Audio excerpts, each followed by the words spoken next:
Chapter 2. A Wish Fulfilled. Despite a fire blazing on the green marble hearth, the Amerlin's sitting room was cold enough to make Moiraine shiver, and only a tight jaw kept her teeth from chattering. Of course, it also stopped her from yawning, which never would have done, half a night's sleep or not. The colorful winter tapestries hanging on the walls, bright scenes of spring and garden parks, ought to have had a coating of frost, and icicles should have been hanging from the scroll-carved cornices. For one thing, the fireplace lay on the other side of the room from her, and its warmth did not extend far. For another, the tall glassed casements behind her, filling the arched windows that led onto the balcony overlooking the Amerlin's private garden, did not fit as well as they might, and they leaked cold around the edges. Whenever the wind gusted outside, an icy breeze hit her back and cut through her woolen dress. Another struck her closest friend as well, but for all that Swan was Tyran, she would not have let it show if she were freezing to death.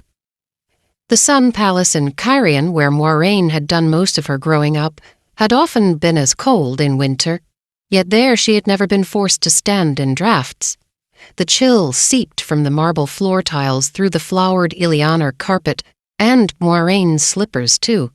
The golden great serpent ring on her left hand, the snake biting its own tail that symbolized eternity and continuity and an initiate's bond to the tower, felt like a band of ice. When the Amerlin told an accepted to stand over there and not bother her, however, the accepted stood where the Amerlin pointed, and tried not to let her notice any shivers. Worse than the cold, really, was the heavy smell of acrid smoke that even the heavy draughts could not dispel. It was not the smoke of chimneys, but of burned villages around Tar Valon. Concentration on the cold kept her from fretting over the smoke and the battle. The sky outside the windows held the gray of early morning now. Soon the fighting would begin again, if it had not already. She wanted to know how the battle was going. She had a right to know. Her uncle had started this war.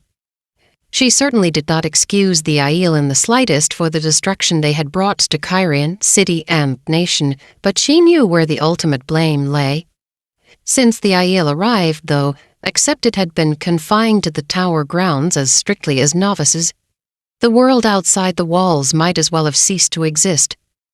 Reports came at regular intervals from Azil Marid, High Captain of the Tower Guard, but the contents were not shared with anyone except full sisters, if with them.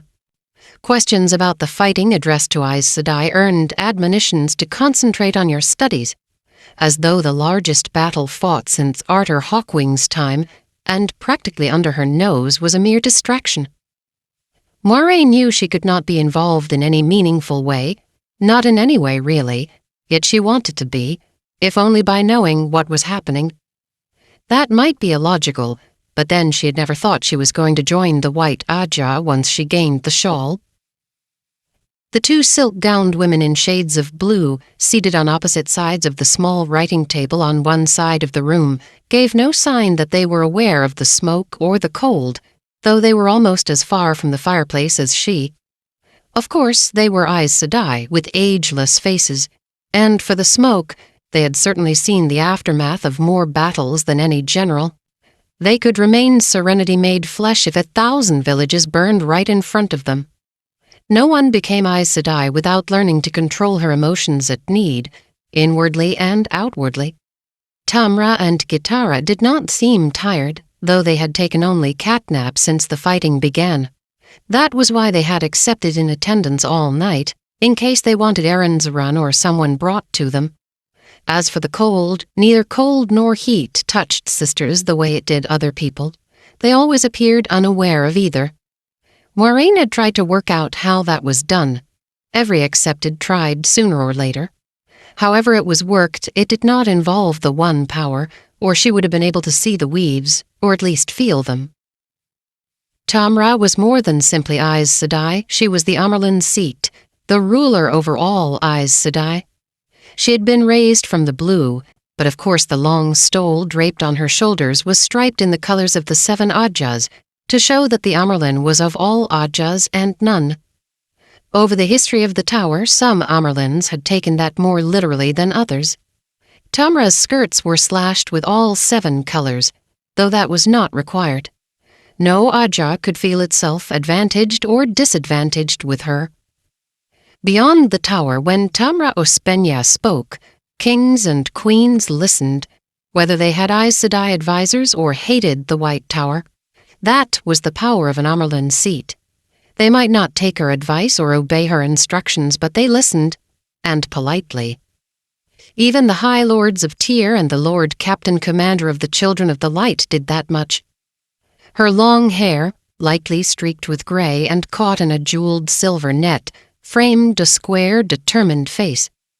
She usually got her way with rulers, but she did not take her power lightly or use it indiscriminately, either outside the tower or inside. Tamra was fair and just, which were not always the same thing, and she was often kind. Moiraine admired her greatly. The other woman, Tamra's keeper of the chronicles, was a different matter altogether. Perhaps the second most powerful woman in the tower, and certainly at least equal to the sitters, Gitara Moroso was always just and usually fair, but kindness never seemed to occur to her. She was also flamboyant enough for a green or a yellow. Tall and close to voluptuous, she wore a wide necklace of fire drops, earrings with rubies the size of pigeons' eggs, and 3 jeweled rings beside her great serpent ring. Her dress was a deeper blue than Tamra's and brocaded, and the keeper's stole on her shoulders, blue since she also had been raised from the blue, was nearly wide enough to be called a shawl. Moiraine had heard that Gitara still considered herself a blue, which would be shocking if true. The width of her stole certainly spoke in favor of the Whispers. That was a matter of personal choice. As with all Aes Sedai, once they had worked long enough with the one power, it was impossible to put an age to Gitara's face. At a glance, you might think she was no more than 25, perhaps less. Then a second glance would say a youthful 45 or 50, and still just short of great beauty, while a third changed it all again. That smooth, ageless face was the mark of Aes Sedai, to those who knew. To those who did not know, and many did not, her hair would have added to the confusion. Caught with carved ivory combs, it was white as snow. By whispered rumor, she was over 300 years old. Very old, even for an Aes Sedai. Speaking of a sister's age was extremely rude. Even another sister would be given a penance for it. A novice or accepted would find herself sent to the mistress of novices for a switching. But surely thinking about it did not count. Something else placed Gitara out of the ordinary. She had the foretelling sometimes, the talent of speaking what was still in the future. That was a very rare talent, and came to her only occasionally, but gossip, the accepted's quarters overflowed with tittle-tattle, gossip said that Gitara had had more than one foretelling in the last few months. Some claimed that the reason the armies outside the city had been in place when the Aiel came was one of Gitara's foretellings. No one among the accepted knew for certain, of course. Maybe some of the other sisters did. Maybe. Even when the fact that Gitara had had a foretelling was common knowledge, sometimes no one other than Tamra learned what it had been. It was foolish to hope to be present when Gitara had a foretelling, yet Moiraine had hoped. But in the 4 hours since she and Swan had replaced Tamila and Brendas in attendance on the Amyrlin, Gitara had only sat there writing a letter. It suddenly hit her that close on 4 hours was a very long time to spend on one letter, and Gitara had not covered half of one sheet of paper yet. She was sitting there with her pen suspended above the cream-colored page. As if Moiraine, thinking of it, had somehow reached her, Gitara glanced at the nib and made a small sound of irritation, then swirled the steel nib in a small red-glazed bowl of alcohol to clean away dried ink, clearly not for the first time. The liquid in the bowl was as black as that in the silver-capped ink jar of cut glass on the table. A gilt-edged leather folder full of papers lay open in front of Tamra, and she appeared to be studying them intently, yet Moiraine could not remember seeing the Amyrlin turn over a single sheet. The two Aes Sedai's faces were images of cool calm, but plainly they were worried, and that made her worried too. She bit at her lower lip in furious thought, then had to stop when a yawn threatened. The biting, not the thinking. It had to be something to make them worry today in particular. She had seen Tamra in the corridors yesterday, and if there had ever been a woman bubbling with confidence, it had been she. So, the battle that had been raging for the last 3 days.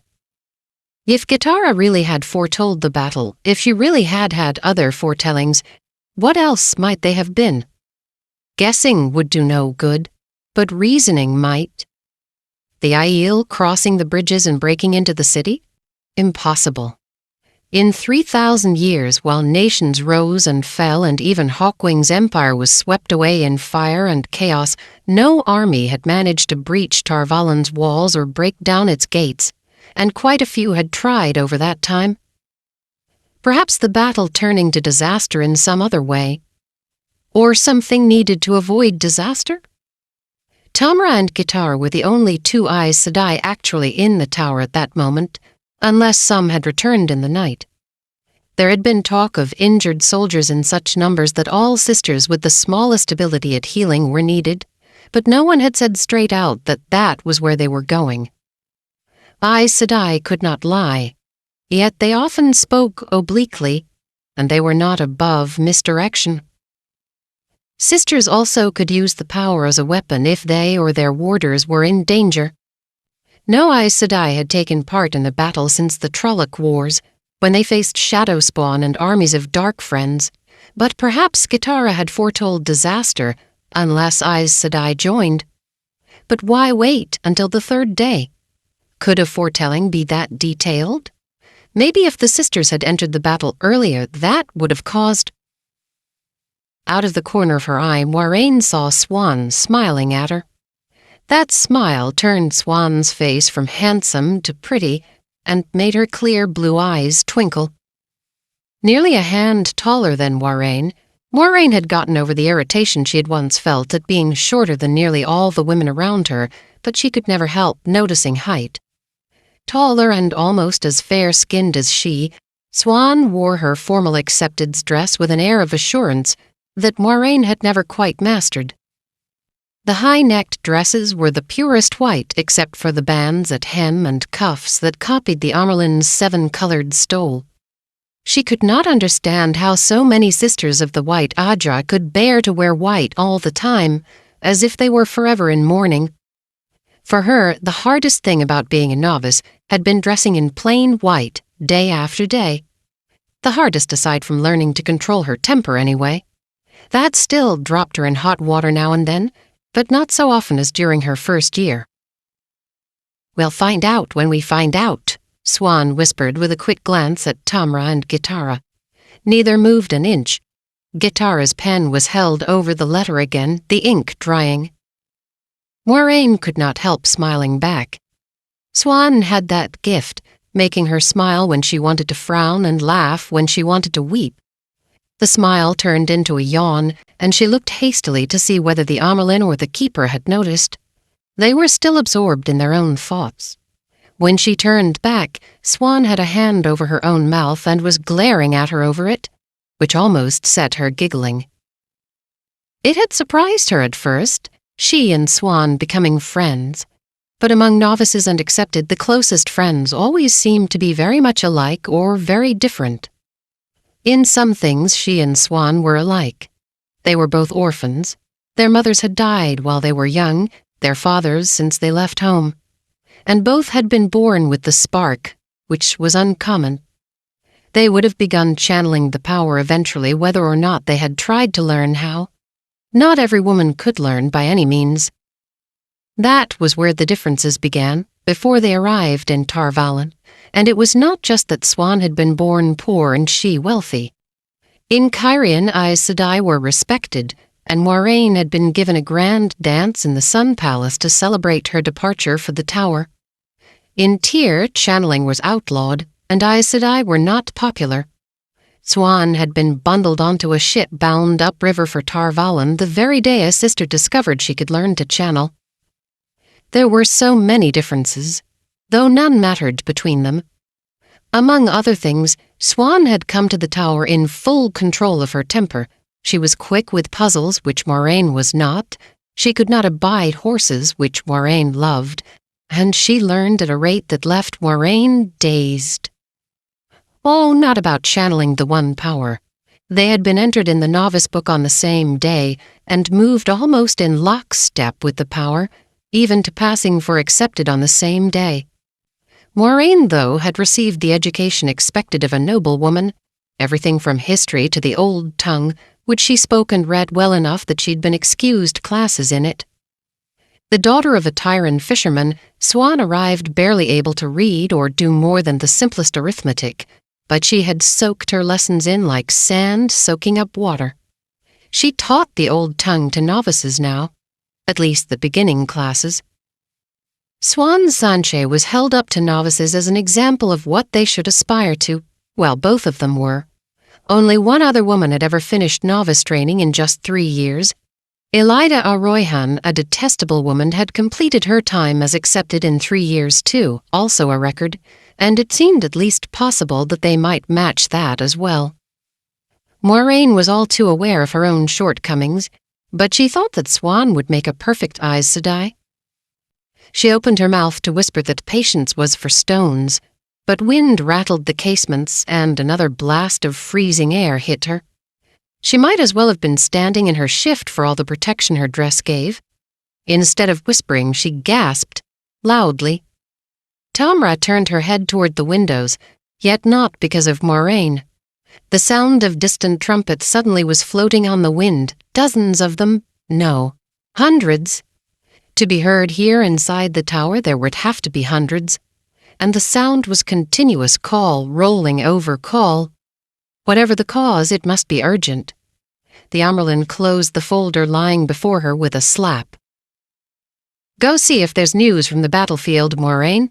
Tamra spoke almost normally, but her voice held an unidentifiable edge, a sharpness. "Swan, make some tea. Quickly, child." Moraine blinked. The Amyrlin was worried, but there was only one thing to do. "It will be as you say, Mother," she and Swan said together without hesitation, offering deep curtsies, and turned for the door to the anteroom, beside the fireplace. The gold-chased silver teapot sat on a rope-work tray on a table near that door, along with a tea canister, a honey jar, a small pitcher of milk, and a large pitcher of water, all in worked silver. A second tray held cups made of delicate green seafolk porcelain. Moraine felt a faint tingle as Swan opened herself to the source and embraced Saidar, the female half of the power. A glow surrounded her, though it would be visible only to another woman who could channel. Normally, channeling to do chores was forbidden, yet the Amyrlin had said quickly. Swan was already preparing a thin thread of fire to bring the tea water to a boil. Neither Tamra nor Gitara spoke a word to stop her. The anteroom to the Amyrlin's apartments was not large, since it was only meant to hold a few visitors until they could be announced. Delegations came to the Amyrlin in one of the audience halls, or in her study next door, not her private chambers. Backed by the sitting-room fireplace, the anteroom was almost warm. There was only one chair, simply carved but large, yet despite its weight, the chair had been dragged closer to one of the gilded stand lamps, so Ellen Worrell, the slender novice on duty, would have better light to read. Facing away from the sitting-room door and intent on her wood-bound book, she did not hear Moraine cross the fringed carpet. Ellen should have felt her presence long before she was close enough to peer over the child's shoulder. Not really a child, since she had been 7 years a novice and had come to the tower at 18, but a novice was referred to as a child no matter her age. For that matter, Aes Sedai called accepted child, too. Moraine had been able to feel the child's ability to channel soon after entering the room. Ellen certainly should have been able to sense hers from this near. One woman who could channel could never sneak up on another if the second was paying attention. Hearing over Ellen's shoulder, she recognized the book instantly. Hearts of Flame, a collection of love stories. The Tower Library was the largest in the known world, containing copies of almost every book that had ever been printed, but this was unsuitable for a novice. Accepted were granted a little leeway. By that time you knew that you would watch a husband age and die, and your children and grandchildren and great-grandchildren, while you changed not at all.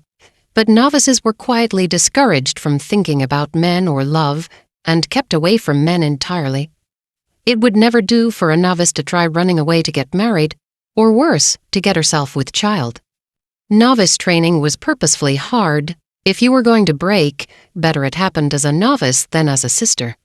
Being Aes Sedai was truly hard, and adding a child to it would only make matters beyond difficult.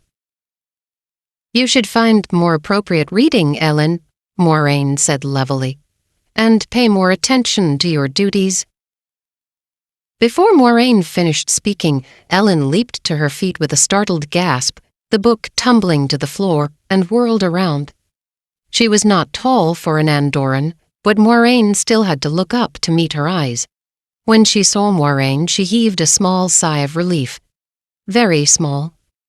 To novices, accepted were only a tiny step below Aes Sedai. Ellen spread her plain white skirts in a hasty curtsy. No one could have come in without my seeing, Moiraine. Marianne Sedai said I could read. She tilted her head to one side, toying with the wide white ribbon that held her hair. Everything novices wore was white, even their thin leather slippers. Why's that book inappropriate, Moiraine? She was 3 years the elder, but the great serpent ring and banded skirts marked a fount of knowledge in novice eyes. Unfortunately, there were subjects Moiraine felt uncomfortable talking about with just anyone. There was such a thing as decorum. Picking up the volume, she handed it to the novice. The librarians would be very put out if you returned one of their books in damaged condition. She felt a measure of satisfaction at that. It was the sort of reply a full sister might have given when she did not want to answer the question. Accepted practiced the Aes Sedai way of speaking against the day they gained the shawl, but the only ones to practice on safely were the novices. Some tried it with the servants, for a little while, but that only got them laughed at. Servants knew very well that in Aes Sedai eyes, accepted were not a small step below the sisters, but a small step above the novices. As hoped for, Ellen anxiously began examining the book for damage, and Moiraine went on before the novice could come back to her embarrassing question. Have there been any messages from the field of battle, child? Ellen's eyes widened indignantly. You know I'd have brought it in right away if there'd been any message, Moiraine. You know I would. She did know. Tamra had known, too. But while the keeper or a sitter might point out that the Amyrlin had given a foolish order, at least she thought they might, and accepted could only obey. For that matter, novices were not supposed to point out that an accepted had asked a foolish question. Is that the proper way to answer, Ellen? No, Moiraine, Ellen said contritely, bobbing another curtsy. There hasn't been any message the whole time I've been here. Her head tilted again. Did Gitara Sedai have a foretelling? Go back to your reading, child. As soon as the words were out of her mouth, Moiraine knew they were wrong, contradicting what she had said before. It was too late for a recovery now, though. Turning quickly and hoping that Ellen had not noticed the blush suddenly heating her face, she glided out of the anteroom with as much dignity as she could muster. Well, the mistress of novices had told the child she could read, and the librarians had let her take the book, if one of the accepted had not loaned it to her. But Moiraine did hate sounding like a fool. A faint trickle of steam was rising from the teapot spout and more from the water pitcher when Moiraine re-entered the sitting room and closed the door. The glow of Saidar no longer shone around Swan. Water boiled very quickly when the one power was used. The trick was to keep it all from flashing to steam. Swan had filled 2 of the green cups and was stirring honey into one. The other was milky. Swan pushed the cup she had been stirring toward Moiraine. Gitaras, she said softly, and then in a whisper with a grimace, she likes enough honey to turn it to syrup. She told me not to be stingy. The porcelain was just barely too hot on Moiraine's fingertips, but it should be cooled to exactly the right point by the time she crossed the room to the writing table where Gitara still sat, now drumming her fingers on the tabletop impatiently. The polished black wood clock on the mantel over the fireplace chimed first rise, The trumpets were still calling. They seemed to sound frantic, though Moiraine knew that was only imagination.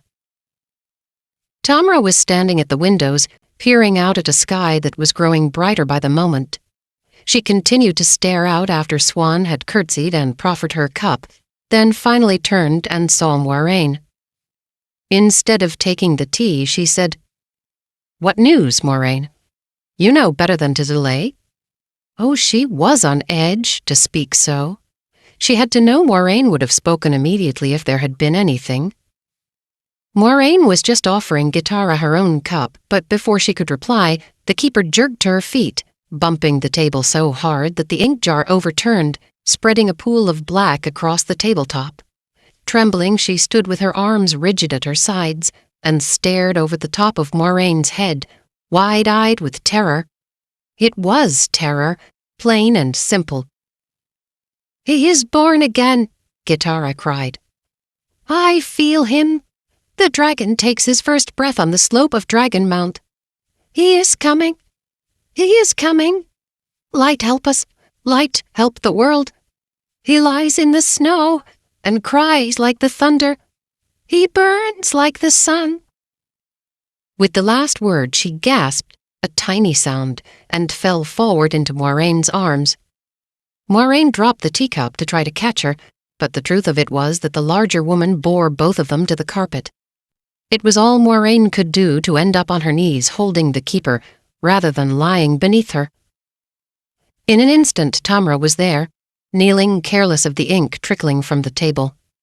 The light of Saidar already surrounded her, and she already had a weave prepared of spirit, air, and water. Gripping Gitara's head between her hands, she let the weave sink into the still form. But delving, used to check health, did not turn to healing. Looking helplessly into Gitara's staring eyes, Moiraine knew why not. She had hoped there was some tiny fragment of life left, something that Tamra could work with. Healing could cure any sickness, mend any injury, but you could not heal death. The pool of ink on the table had spread to ruin whatever the keeper had been writing. It was very odd, what you noticed at a time like this. "Not now, Gitara," Tamra breathed softly. She sounded weary to the bone. "Not now, when I need you most." Slowly, her eyes came up to meet Moiraine's, and Moiraine started back on her knees. It was said Tamra's stare could make a stone move, and at that moment Moiraine believed. The Amyrlin shifted her gaze to Swan, still standing in front of the windows. Swan had both hands pressed to her mouth, and the teacup she had been carrying lay on the carpet at her feet. She gave a jerk under that gaze, too. Moiraine's eye found the cup she had been carrying. A good thing the cups did not break, she thought. Seafolk porcelain is quite expensive. Oh, the mind did play odd tricks when you wanted to avoid thinking about something. "You are both intelligent," Tamra said finally, "and not deaf, unfortunately. You know what Gitara just foretold?" There was just enough question in that for both of them to nod and say that they did. Tamra sighed, as if she had been wishing for a different response. Taking Gitara out of Moiraine's arms, the Amyrlin eased her down to the carpet and smoothed her hair. After a moment, she pulled the wide blue stole from Gitara's shoulders, folded it carefully, and laid it over the keeper's face. "With your permission, Mother," Swan said in a husky voice, "I'll send Ellen to fetch the keeper's serving woman to do what's needful." "Stay," Tamra barked. That iron-hard gaze studied them both. "You will tell no one about this. Not for any reason. If necessary, lie. Even to a sister." Gitara died without speaking. "Do you understand me?" Moiraine nodded jerkily and was aware of Swan doing the same. They were not Aes Sedai yet. They still could lie, and some did occasionally for all their efforts to behave like full sisters, but she had never been expected to be ordered to, especially not to Aes Sedai, and never by the Amerlin's seat. Good, Tamra said tiredly. Send, the novice on duty is named Ellen. Send Ellen in to me. I'll tell her where to find Gitara's woman. And make sure that Ellen had heard nothing through the closed door, obviously. Otherwise the task would have been Swan's or Moiraine's. When the girl comes in, the two of you may go. And remember, not a word. Not one. The emphasis only drove home the peculiarity. An order from the Amerlin's seat was to be obeyed as if on oath. There was no need to emphasize anything. I wished to hear a foretelling, Moiraine thought as she made her final curtsy before leaving, and what I received was a foretelling of doom. Now she wished very much that she had been more careful of what she wished for.